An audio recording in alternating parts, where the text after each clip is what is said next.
So, ayan na nga. Gumagawa na sila ng... Ano to? Tawag dito? Graham balls. Tako, marshmallow.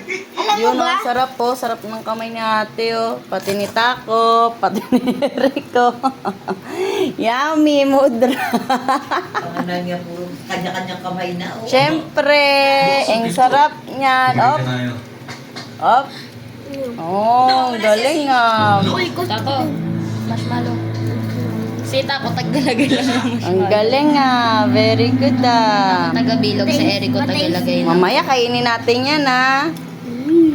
Tapos, nagluluto naman ako dito ng kamote Q at kamoteng laga. Kamoteng laga. Thank you, Ate Jazz. Sa kamote galing Magallanes. Bye.